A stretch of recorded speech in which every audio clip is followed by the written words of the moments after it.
Hello, everyone, and welcome once again to the Temple Institute Parsha class. My name is Gedalia Meyer. I'm podcasting from Maludumim in Israel. It is fairly safe to say that today, as the world and our societies evolve, we, the individuals who make up those societies, are caught in a kind of web we cannot escape. Whether this has always been the case is anybody's guess. It would not be out of line to suggest that there is more freedom to move about, both physically and culturally, than ever before. This is almost certainly the case in most Western societies. Most anybody can select their own beliefs and interests, join whatever religious or political groups they desire, and to some degree pursue their personal goals to a level that would have seemed impossible even 100 years ago. Personal freedoms and cultural mobility have reached the heights that were only wild dreams in the past. That being said, we still suffer from a great deal of restrictions in personal freedom. Some might say that despite the veneer of such freedoms all around us, we are subject more than ever to the will and whims of forces beyond our control. The internet, an entity that was virtually unknown and almost non-existent 30 years ago, now dominates our lives to a degree that medieval kings could only envy. We think we can do whatever we want as we live our lives vicariously through the internet and its primary offspring, social media. But we all know that this is a convenient fiction that we have created for ourselves. We cannot turn the thing off, no matter how hard we try. It increases its insidious influence on our minds daily, even hourly. Whereas in times past, people worried about surviving through the winter, now we cannot turn our attention away from whatever it is that glues us to the thing, which has been given the eerily prescient name of the web.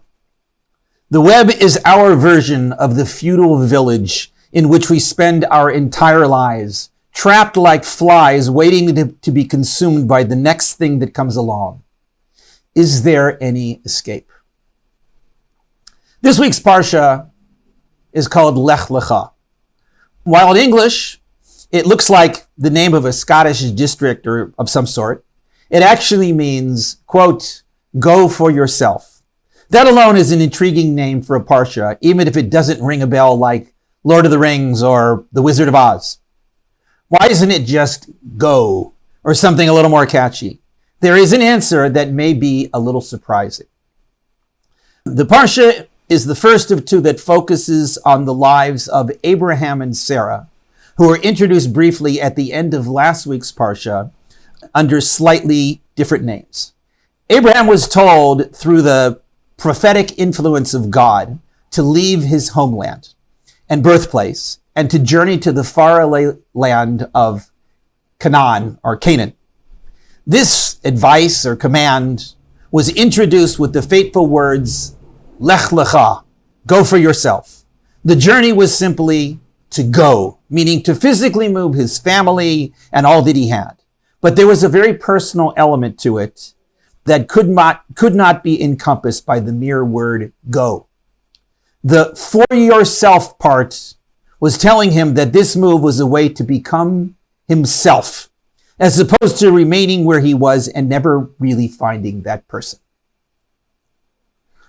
The Parsha follows the lives of Abraham and Sarah after they leave their homeland in the ancient region of what is now Iraq. They make it to Canaan and immediately encounter that most biblical of catastrophes, famine. After a brief sojourn in Egypt, they head back home and encounter the next most biblical of catastrophes, war. This is described in the Torah as what sounds like a world war, but it probably was not much more than a regional rebellion by modern standards. They suffer through the next classic biblical fate, childlessness. Abraham is told by God that he will have numerous descendants who will go through their own destiny of suffering and then salvation.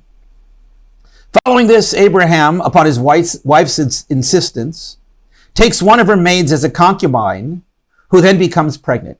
Sarah then insists on still another biblical fate, banishment upon this pregnant woman. After wandering in the desert, she hears from an angel that she will be the ancestress of a large nation founded by her future son, Ishmael. Finally, the Parsha ends with another promise that Abraham will father numerous descendants, but this time it is augmented with two major changes.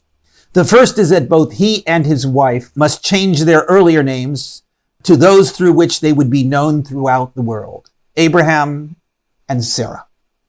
The second was that all males in his tribe, both current and future, must be circumcised 8 days after birth. This is a power-packed Parsha by any definition of the phrase. But we are going to focus on one little detail that is easy to overlook with so much action. It comes right at the beginning when Abraham, who was then called Avraham, was told to leave his homeland with the fateful phrase, Lech Lecha. God promised him, seemingly as a consequence of leaving, that, quote, I will make you into a great nation. I will bless those who bless you and curse those who curse you. All families of the earth will be blessed through you. This is quite a promise for anyone to make, even God. It's not every day that someone is promised that everybody will somehow be blessed through them. It sounds downright messianic, even though this was way too early in Jewish or Israelite history to be talking about messianic stuff. What could all this possibly mean? How could even God make such an outrageous promise? And on top of that, what does it have to do with leaving his homeland? Why couldn't God have granted all those great things to him, even if he stayed put wherever he was? There are other questions that must be answered concerning this remarkable promise. What does it mean that, quote, I will bless those who bless you and curse those who curse you? Is there to be some sort of spiritual force field surrounding Abraham and his descendants through which this blessing or curse takes effect? The promise does not say that all blessing and curse somehow is channeled through Abraham alone. There are plenty of other pathways for these fates to be distributed. But it does say that when it comes to Abraham, there is this strange boomerang effect. This must be understood. Then there is that final line in the promise, the most remarkable of all. Quote, all families of the earth will be blessed through you. Again, this is not limiting the root of all blessing to Abraham, but it is saying that in some way, everyone will reap blessing from whatever it was that was brought into the world through him. Granted, this guy was influential. There are few people in the history of the world who could match the effect of his influence. He is credited with being the first monotheist. He is used as the founding example of what the Bible considers to be the person leading an exemplary life of purpose and devotion to a noble cause. But on the other hand, it is a good bet that most people in the world at any given time have never heard of him at all, let alone adore him as the perfect person. The truth of the matter is, many are not really all that sure if he ever lived to begin with. What do we do with all this? Well, for starters, we can say that the Bible does indeed think that he existed and that he was everything it claims he was. We can also say that the Bible has a reasonable claim to be the most influential book in human history. We could also say that the fundamental idea of monotheism did come into being in the distant past, probably somewhere around the time of Abraham, and therefore there is at least a chance that either he or somebody like him first thought it up. There is also the idea that monotheism has been perhaps the most significant belief in all of human history, influencing the behavior, the hopes, and the general attitude towards life of countless people through the millennia. Finally, we can say with a reasonable degree of confidence that Abraham, in one way or another, fathered the monotheistic religions and brought into being descendants, either genetic or spiritual, that were as numerous as the stars in the sky. That's quite a resume. With that in mind, perhaps we can say that if such a person could possibly have achieved all that, and if God knew in some way that this was his destiny, it would make sense for God to intervene in his life to make sure that all this came to fruition. To simply remain where he was, living the same old life in the same old culture, could not have possibly produced an Abraham. He had to leave. In doing so, he set himself on a path of destiny that would result in all those promises. For it is only those who are able to break out of the old and forge the new who can trailblaze a path for others.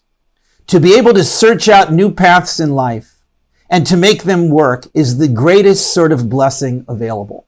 To refuse to do that and to insist on remaining stuck in whatever vortex of comfort and inflexibility that keeps them from seeking is a curse, if there ever was one. This is the true blessing that Abraham gave to the world.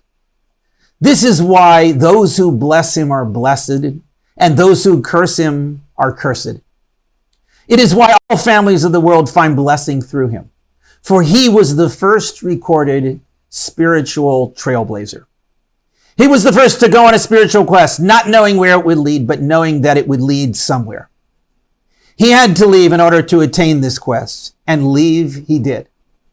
His descendants are those who either reaped the inherited benefit of what he found, or those who went on their own spiritual quests in a possibly unknown imitation of him. God knew all this and made this outrageous promise, since this is fundamental to the nature of human beings and a major link in the divine plan for creation. There may have been other Abrahams in the past to whom God attempted a similar bargain. Some may have succeeded to one degree or another, but there is only one Abraham. We are caught in that web. We have always been caught in one web or another, and probably always will be. This is the way things are and the way they have to be for one cosmic reason or another. But there is a way out for those who wish to find it. It may not work the same for everyone, and it may not work perfectly for anyone, but it does work.